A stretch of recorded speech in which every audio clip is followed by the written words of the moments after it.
વંદે માતરમ વિદ્યાર્થી મિત્રો, e learning ક્લાસમાં તમારું બધાનું સ્વાગત છે.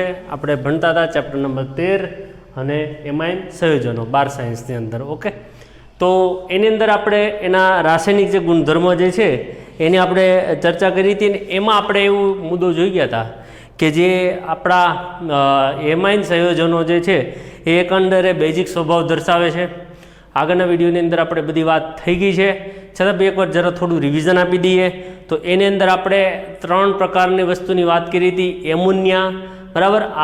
એના પછી જે આર હોય એ આલ્કાઇલ સમૂહ હોય ત્યારે શું પરિસ્થિતિ ઉદ્ભવે, અને આર જે છે એ એકંદરે એરોમેટિક હોય ત્યારે કઈ પરિસ્થિતિ ઉદ્ભવે, તો ત્યારે એની બેઝિકતામાં કયો તફાવત પડે એની વાત થઈ.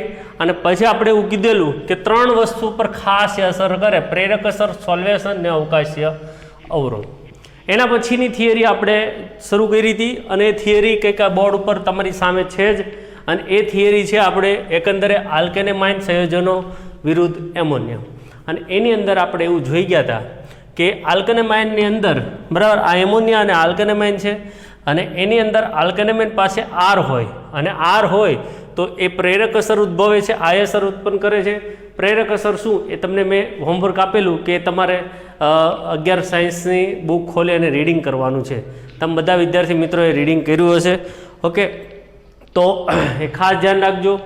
અને બીજી એક વાત એ કરવાની રહી કે જે વિડીયો લેક્ચર છે એને ખાસ તમે બધા જ વિડીયો લેક્ચરનું એકદમ એમ કે સિરિયસતાથી જોજો, અને એ પ્રમાણે તમારે હોમવર્ક કરવાનું છે, એ પ્રમાણે તમારે કાર્ય કરવાનું છે. કારણ કે કદાચ ગમે એટલો કોર્સ કપાય તો પણ આપણા જી અને નીટની અંદર કોર્સ આપણો સંપૂર્ણ રહેશે. તો એ કોર્સને આધીન થઈ અને આપણા બધા વિડીયો લેક્ચર જોજો, નહીંતર રિઝલ્ટ ઉપર અસર પડે છે એની. ઓકે, તો અહીંયા વાત એવી કરવાની છે કે આલ્કેનેમાઇન જે ખરો એ પ્રેરક અસર, આ અસર ઉત્પન્ન કરે છે, અને એમાં આર હોય છે, અને એના લીધેથી એ ખૂબ જ સરળતાથી અહીંયા H+ ગ્રહણ કરી અને બેઝિકતા જાળવી રાખે છે. તો જો અહીંયા આલ્કાઇલ ગ્રુપ આલ્કેનેમાઇન એમોનિયાની વાત કરવામાં આવે તો સૌથી વધુ બેઝિક કોણ થાય એ તો તમને ખ્યાલ આવી ગયો હશે કે સૌથી વધુ બેઝિક આલ્કેનેમાઇન આપણે થાય. પરંતુ હવે આપણે આગળ વાત કરીએ, હવે આપણો વિડીયો લેક્ચર શરૂ કરીએ. પરંતુ આલ્કેનેમાઇન જે ખરા, બરાબર, એટલે કે એમાઇન છે એનું વર્ગીકરણ આપણે કરેલું. તો એમાં એમાઇન 3 પ્રકારના: પ્રાઇમરી, સેકન્ડરી અને ટર્સરી. આ 3 પ્રકારના એમાઇનો આપણે હોય છે. અહીંયા 1 આર હોય તો પ્રાઇમરી, 2 હોય તો સેકન્ડરી, ને 3 આર હોય તો ટર્સરી, એટલે કે તૃતીયક આપણે એને ઓળખવામાં આવે છે. હવે આપણે પ્રેરક અસરની જ્યારે વાત કરવામાં આવે કે જો અહીંયા આર છે, આલ્કાઇલ ગ્રુપ છે, અને એન છે, તો વિચાર કરો વિદ્યાર્થી મિત્રો કે જો આ આર જે ખરો એ આર એકંદરે એમ કહી શકાય કે એ આપણો પ્રેરક અસર ઉત્પન્ન કરે, અને પ્રેરક અસરને લીધેથી એ આ જે ઇલેક્ટ્રોન યુગ્મ છે નાઇટ્રોજન તરફ ખસેલું રાખે છે, બરાબર. તો આ પ્રાથમિકની અંદર એક જ આર હોય. જ્યારે સેકન્ડરીની અંદર વાત કરવામાં આવે તો સેકન્ડરીની અંદર અહીંયા 2 આર હશે. તો સ્વાભાવિક છે કે પ્રેરક અસર વધુ થશે, એને વધુ વિદ્યુત ઘનતાવાળો બનશે. અને અહીંયા ટર્સરીની વાત કરવામાં આવે તો ટર્સરીની અંદર અહીંયા 3 આર જોવા મળે, બરાબર. આ 3 આર જે ખરા એ એકંદરે આ રીતે એમ કહી શકાય કે એ ઇલેક્ટ્રોન યુગ્મને નાઇટ્રોજન તરફ ખસેલો રાખે છે. અને આ રીતે એને આપણે જો વાત કરવામાં આવે બેઝિકતાની તો ક્રમ કંઈક આવો બને કે તૃતીયક દ્વિતીયક પ્રાથમિક, અને છેલ્લે આવે એમોનિયા. એટલે કે ટર્સરી પ્રેરક અસરના અનુસંધાનમાં સેકન્ડરી, અને છેલ્લે પ્રાઇમરી, ને અહીંયા છેલ્લે આવે એમોનિયા. તમને ખ્યાલ આવ્યો હશે, પ્રેરક અસર વાંચી હશે તો ખ્યાલ આવશે, નગર ખ્યાલ નહીં આવે. ઓકે, ચાલો હવે બીજી વાત લઈ લઈએ. અહીંયા બીજો પોઈન્ટ લઈ લઈએ. એક પોઈન્ટ દ્વારા આપણે સમજાવ્યું કે એનો ક્રમ જે છે એ ક્રમ કંઈક આવો જોવા મળે, બરાબર. હવે બીજો પોઈન્ટ લઈ લઈએ, એ છે સોલ્વેશન. સોલ્વેશન ઘણા લોકોને ખ્યાલ હશે, ઘણા લોકોને ખ્યાલ નહીં હોય. અને સોલ્યુશનનું આપણે ગુજરાતી નામ જે કરવામાં આવે તો દ્રાવક યોજન, એટલે કે પાણી સાથે જે જોડાવાની વૃત્તિ, ટૂંકમાં દ્રાવક યોજન, બરાબર. તો આપણે પાણી જે છે H2O એની સાથે હાઇડ્રોજન બંધ બનાવતા હોય છે, બરાબર. એક બીજો અહીંયા પોઈન્ટ એ રાખવાનો છે કે અહીંયા જેટલો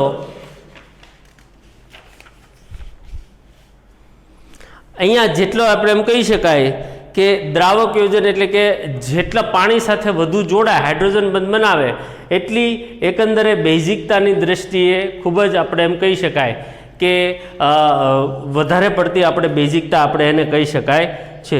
તો સ્વાભાવિક છે કે અહીંયા આપણે દ્રાવક યોજનની અંદર પાણી સાથે જે જોડાવાની વૃત્તિ છે એની જરાક વાત કરી લઈએ કે જે નાઇટ્રોજન જે ખરો એ નાઇટ્રોજન બરાબર આ રીતે આપણે માની લો કે ધન આયન આપણો બન્યો છે.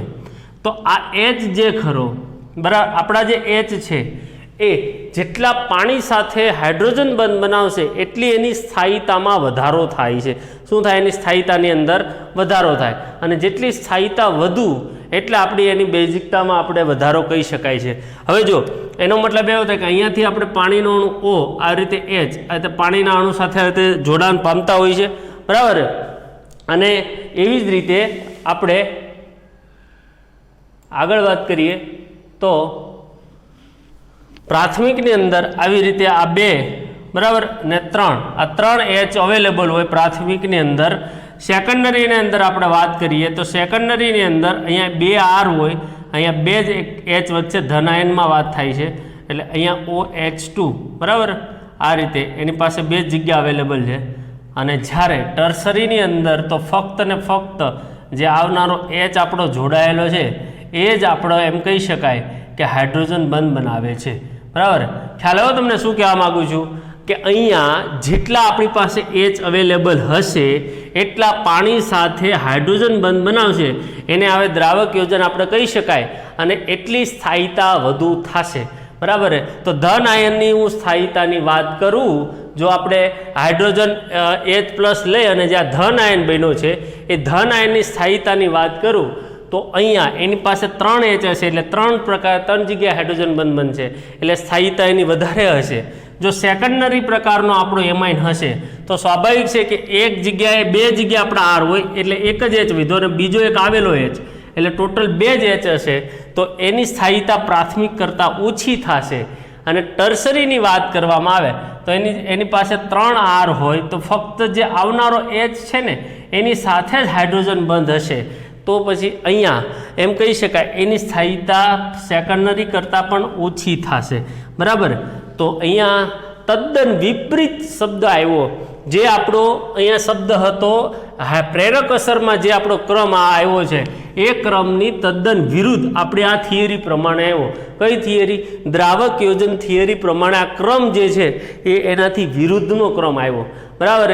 તો સેકન્ડ નંબરની થિયરી જે આપણી દ્રાવક યોજન થિયરી પ્રમાણેનો ક્રમ બદલાણો, પ્રેરક અસર કરતાં દ્રાવક યોજન પ્રમાણેનો જે ક્રમ છે એ આપણો ચેન્જ થયો.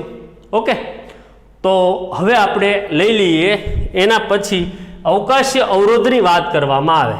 હવે અવકાશીય અવરોધ એટલે શું એક વસ્તુ ધ્યાનથી સમજો તમે બરાબર.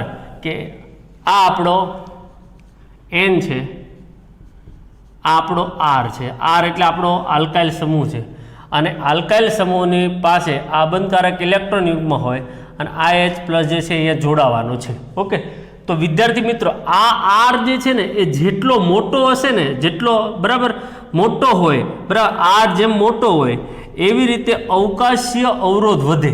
અવકાશીય અવરોધ વધે. અવકાશીય અવરોધ એટલે કે આ H ને આવવા માટે જગ્યા ઓછી પડશે.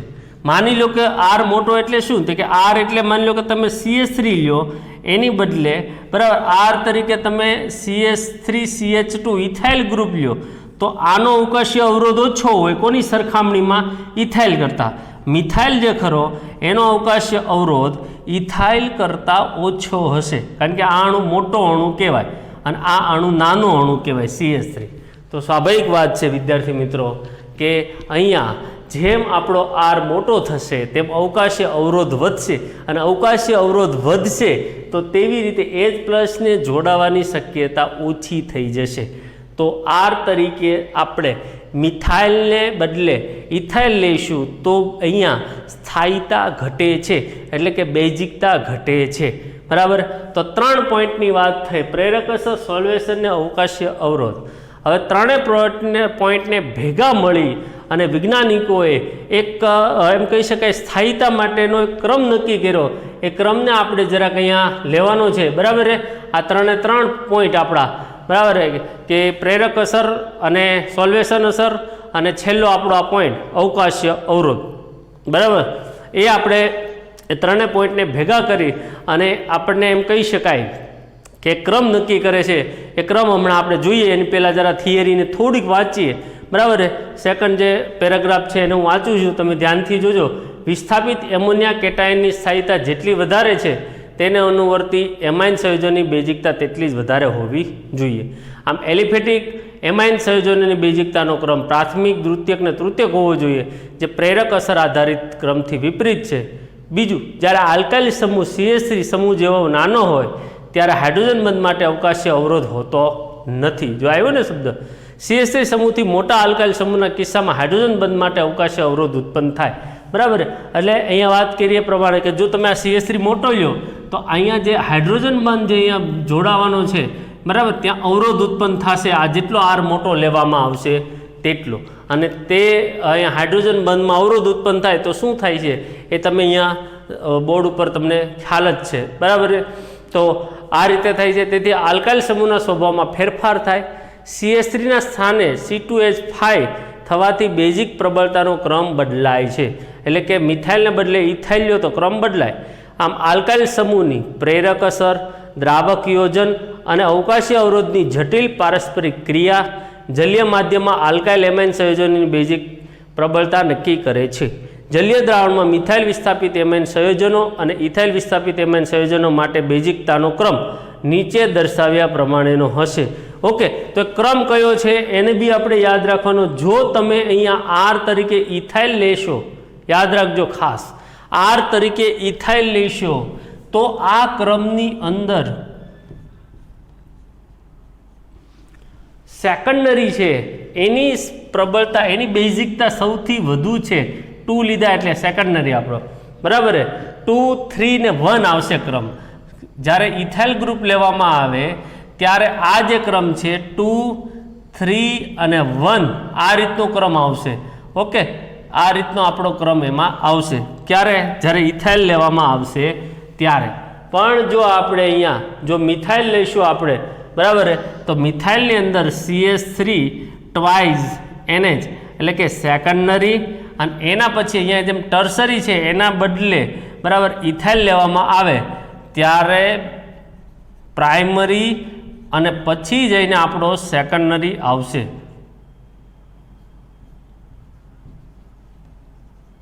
Tertiary, sorry. એટલે કે જ્યારે મિથાઇલ લેવામાં આવે તો 2, 1 ને 3 આ રીતનો ક્રમ આવશે, અને જ્યારે ઇથાઇલ લેવામાં આવે ત્યારે 2, 3, 1 આ રીતનો ક્રમ આવશે. MCQ માટે આ ખાસ અગત્યનું છે, એટલે ખાસ તમે આને બરાબર લખી નાખજો. અને છેલ્લે આ બધામાં છેલ્લે એમોનિયા જ હશે, NH3 સૌથી છેલ્લે જ રાખવામાં આવશે, યાદ રાખજો. ઓકે, તો આને ખાસ MCQ માટે ખાસ ભૂલ પડવાની શક્યતા ખૂબ જ છે, એટલે ખાસ તમે આને યાદ રાખી લેજો. ઓકે, હવે આપણે આલ્કાઇલ સમૂહ થઈ ગયો. હવે આપણે નક્કી કરીએ કે આપણો બીજો એરાઇલ એમાઇન સંયોજનો વિરુદ્ધ એમોનિયા. બરાબર,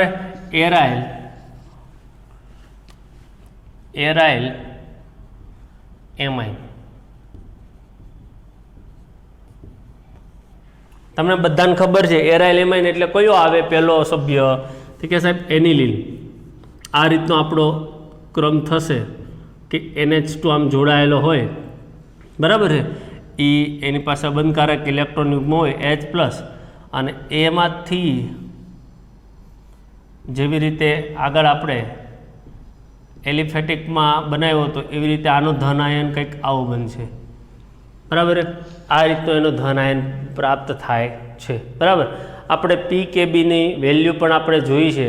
બરાબર, કે આ એનિલિનની PKBની વેલ્યુ ખૂબ જ વધારે છે. વધારે છે એનો મતલબ શું છે કે એમોનિયા કરતાં ખૂબ જ ઓછો બેઝિક છે. હવે મેં તમને કીધું હતું બેઝિકતાનો ક્રમ કેવી રીતે નક્કી થાય, કે જો આ અબંધકારક ઇલેક્ટ્રોન યુગ્મ જે અહીંયા આની ઉપર આવેલું છે એ દાન દેવાની એ વૃત્તિ જેટલી સરળ, જેટલી ઇઝી, તેમ એની બેઝિકતા વધતી હોય છે.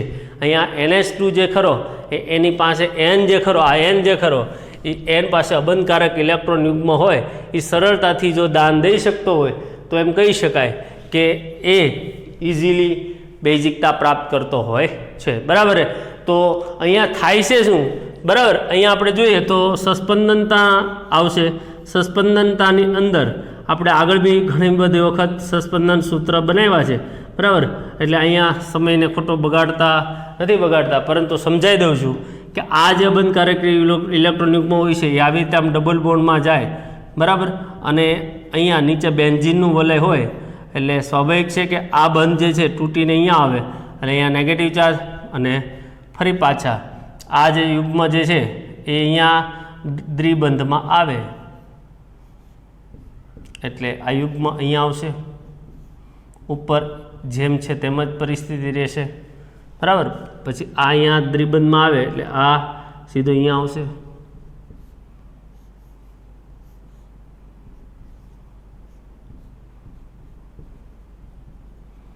આ યુગ્મ અહીંયા આવશે એટલે આને અહીંયા થશે.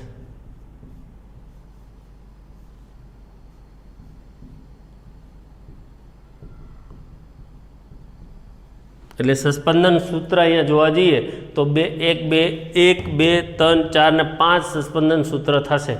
અને એનિલિન જે આ બને છે એના સસ્પંદન સૂત્રની જરાક વાત કરું આપણે, બરાબર. તો એ એનિલિનિયમ જે આયન બનતો હોય તો એના ફક્ત ને ફક્ત 2 સસ્પંદન સૂત્ર આપણને જોવા મળ્યા છે, બરાબર. NH3+ એ આપણે તમે ત્યાં જોઈ શકો છો કે એના જે સસ્પંદન સૂત્ર છે એ ફક્ત 2 જ છે, બરાબર. આ રીતના. તો સ્વાભાવિક છે કે જે આપણે જેટલા સસ્પંદન બંધારણ વધારે એટલી સ્થાયીતા વધારે એ આપણે જાણીએ જ છીએ, બરાબર. એનિલિનમાં 5 સસ્પંદન બંધારણ છે, જ્યારે એનિલિનિયમ આયનમાં ફક્ત 2 જ છે. તો સ્થાયીતાની દ્રષ્ટિએ કોણ વધારે સ્થાયી થાય, એનિલિન કે એનિલિનિયમ આયન? તો કે સાહેબ એનિલિન વધારે સ્થાયી થાય. આ વધારે સ્થાયી હોય તો એમાંથી આ બનવાની શક્યતા ખૂબ ઓછી થઈ જાય. ખૂબ ઓછી થઈ જાય તો સ્વાભાવિક છે કે બેઝિકતા શું થઈ જાય, ઓછી થઈ જાય. આમથી તમે આપણે ક્લિયર કટ છે, તમારી નજરની સામે છે કે અબંધકારક ઇલેક્ટ્રોન યુગ્મ જે ખરો એ અંદર બેન્ઝીનના ચક્રમાં વપરાઈ જાય છે. અને એમાં વપરાય એટલે આપણે એને આરામથી એમ કહી શકાય કે આપણે એને એમ કહી શકાય કે એ દાન દઈ શકતા નથી અને આ એનિલિનિયમ આયન બની શકતો નથી. તો ટૂંકમાં આપણે એવું કહી શકાય કે અહીંયા જો પ્રબળતાનો જે ક્રમ છે એ એમોનિયાનો વધુ હોય અને આ લોકોની બેઝિક સ્વભાવ જે છે એ ખૂબ જ એટલે ખૂબ જ ઓછો હોય. હા, પણ એક વસ્તુ છે કે જો તમે આ બેન્ઝીનના રિંગમાં 2 પ્રકારના ગ્રુપ જોડો. એક ગ્રુપ છે ઇલેક્ટ્રોન મુક્ત કરનારા સમૂહ જોડો, ઇલેક્ટ્રોન દેતા હોય, દાન દેતા હોય, જેમ કે OCH3CH3. તો શું થશે, તમે આને અહીંયા OCH3 કે CH3 જોડ્યું હોય, બરાબર. તો આ બી ઇલેક્ટ્રોન યુગમાં આ રીતે દાન દે બેન્ઝીન ચક્રને, અહીંયા બી દાન આવે એટલે શું થાય, ઇલેક્ટ્રોન ઘનતા આની પર થોડીક વધુ થાય તો ઇઝીલી દાન ઇલેક્ટ્રોન યુગ્મનું દાન આપી શકે. કયા કયા ગ્રુપ? OCH3 ગ્રુપ છે, CH3 ગ્રુપ છે. આ લોકો ઇલેક્ટ્રોન દાતા ગ્રુપ કહેવામાં આવે છે, બરાબર. આ લોકો શું છે, ઇલેક્ટ્રોન દાતા ગ્રુપ, બરાબર. અને ઇલેક્ટ્રોન આકર્ષક ગ્રુપ જોડો જેવા કે NO2 છે, એ લોકો આમ NO2 આપણે આમ જોડ્યો હોય તો એ તો ઉલટાનો ઇલેક્ટ્રોન યુગ્મને અંદરથી ખેંચે એટલે શું થાય કે એ વધારે પડતો ઓછો એમ કહી શકાય કે એની બેઝિકતા ખૂબ ઓછી થઈ જાય, બરાબર. કારણ તમારી સામે જ છે, તમે જોઈ શકો છો. આવા બહુ બધા MCQ આવશે, નીચેનામાંથી કોની બેઝિકતા વધુ, એક એનિલિન બેઝિકતા કોની બેઝિકતા ઓછી, બરાબર. એનિલિન આપ્યો હોય, એક આ રીતે પેરા સ્થાન ઉપર CH3 ગ્રુપ કરીને એનિલિન આપ્યો હોય અને એના પછી એક આપ્યો હોય પેરા સ્થાન ઉપર NO2 કરીને આપ્યો હોય. તો આવા MCQમાં અટવાઈ નહીં જાય એટલે આ જે લાઈન છે એની નીચે અંડરલાઈન કરી નાખજો, બરાબર. તો વિદ્યાર્થી મિત્રો આ રીતે આપણે એમ કહી શકાય કે આપણે બેઝિકતાની થિયરીઓ ભણ્યા. એના પછીની થિયરી છે આલ્કાઇલેશન, બરાબર. તો કે એમાઇન સંયોજનો આલ્કાઇલ હેલાઇડ સંયોજનો સાથે આલ્કાઇલેશન કરે. આપણે ચેપ્ટર નંબર 10ની અંદર એને ખૂબ સારી રીતે વર્ણન કર્યું છે. એક વખત સરસ મજાની રીતે એ આલ્કાઇલેશન આપણે જોઈ લેજો, બરાબર. એટલે તમને ખ્યાલ આવી જશે કે આલ્કાઇલેશન એટલે આપણે શું થાય, બરાબર. એક વખત એને વ્યવસ્થિત રીતે ધ્યાનથી જોજો. તો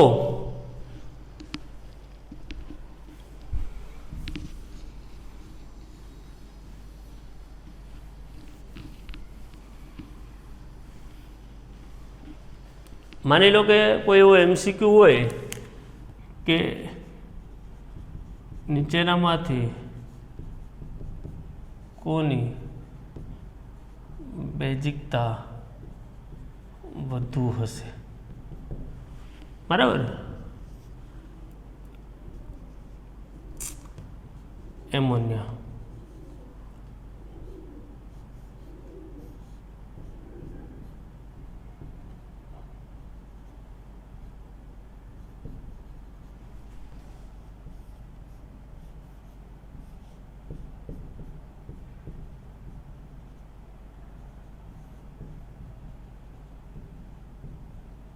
ચાલો આવો કોઈ MCQ તમને પૂછી કાઢ્યો કે નીચેનામાંથી કોની બેઝિકતા સૌથી, બરાબર, કોની બેઝિકતા વધુ હશે, બરાબર. તો હવે તમે જુઓ એક વસ્તુ અહીંયા ક્લિયર રાખો કે આપણે પહેલાં જ વિડીયો લેક્ચરની અંદર આપણે એવું જોઈ ગયા હતા, બરાબર, કે એને અહીંયા એમોનિયા છે, આ એમોનિયા છે. એના પછી પહેલાં તો આ નક્કી કરવાનું કે ભાઈ આ 3 પ્રકારના ભાગ પાડી દેવાના. એમોનિયા ભાગ પાડવાનો, એના પછી આપણે આ 2 જે છે એ પ્રકાર આપણા કયા છે તે કે ભાઈ એ પ્રકાર એરોમેટિક, આપણા એરોમેટિક એમાઇન છે, અને આ છેલ્લો છે એ આપણો એલિફેટિક એમાઇન છે. આ કયો છે? Aliphatic amine. પહેલાં 3 ભાગ આપણે પાડી દેવાના, બરાબર. આ 3 ભાગની અંદર હવે આપણને એ ખબર છે કે એલિફેટિક એમાઇન જે ખરો એ એલિફેટિક એમાઇનની બેઝિકતા વધુ હોય, બરાબર. અને આ એના પછી સેકન્ડ નંબરમાં એમોનિયા આવે, અને એના પછી આપણો એરોમેટિક એમાઇન આવશે. તો આ રીતે 3 ભાગ આપણે પાડી દઈશું એટલે સરળતાથી આપણને ખ્યાલ આવશે કે કોની બેઝિકતા વધુ થશે, કોની બેઝિકતા ઓછી થશે, બરાબર. હવે આની અંદર માની લો કે આ ગ્રુપ આપણને કોઈ આપ્યું નથી અને તમને અહીંયા આવી રીતે આમ આપી દે CH3 ટ્વાઇસ NH2, તો સ્વાભાવિક છે કે આની બેઝિકતા આપણી વધુ થશે. કેમ? કારણ કે હવે જો 2 એલિફેટિક છે અને 2 એલિફેટિકની અંદર હમણાં આપણે અહીંયા ક્રમ આપણને જોયો હતો, તો ક્રમની અંદર આપણને ખ્યાલ આવ્યો હશે કે આ સેકન્ડરી પ્રકારનો છે એ પ્રાઇમરી કરતાં વધારે પડતો આપણે એમ કહી શકાય સ્થાયી હોય છે. તો આ રીતે એને આપણે સોલ્વ કરવાના છે, બરાબર. અને એવી રીતે તમને કોયડો બી આપેલો છે, એ કોયડાને પણ વ્યવસ્થિત રીતે આપણે જોઈ જજો. ઓકે, બાકીનું આપણે નેક્સ્ટ વિડીયો લેક્ચરમાં ભણીશું.